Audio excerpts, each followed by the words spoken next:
म्हशीचा चीक कसा बनवतात ह्याची रेसिपी दाखवणार आहे। कारण आमचं खूप मोठं खटल्याचं घर आहे, त्यामुळं आम्हाला एवढा चीक एका टायमाला लागतो।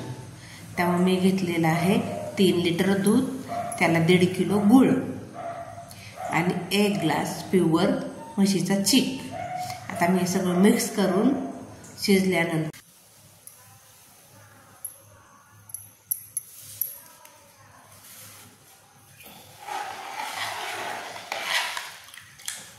आता पूर्ण गूळ विरघळलेला आहे। आता मी याला गाळून घेते आणि शिजायला टाकते आणि मग शिजल्यानंतर तुम्हाला दाखवते। हे पहा, आता हा चीक मी पूर्णपणे गाळून घेतलेला आहे। जर तुमच्या घरी कोणाला गुळाचं पाणी वगैरे चिकाबरं आवडत असेल तर तुम्ही पाणी ओतू शकता।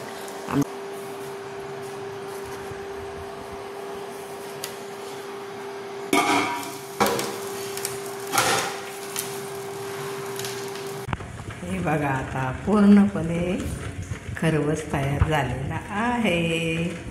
हे मी ताटामध्ये लावला होता, पातेल्यावरती एक ताट ठेवलं आणि ताटामध्ये लावला होता वड्या निघण्यासाठी।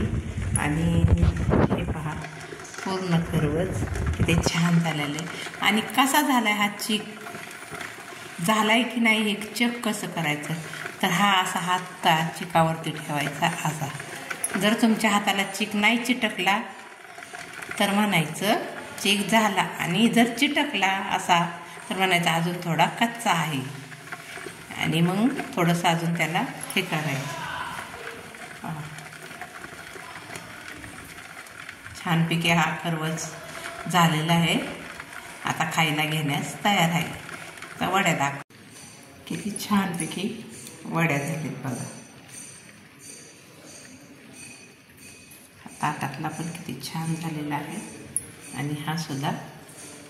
जर तुम्हाला वाटलं त्याच्यावर तुम्ही असे बेदाणे वगैरे पण टाकू शकता, पण आमच्या किती छानपैकी वड्या झालीत बघा। ताटातला पण किती छान झालेला आहे, आणि हा सुद्धा।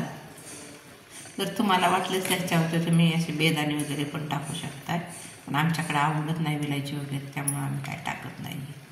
खूप छान अशा वड्याच्या वड्या निघतात।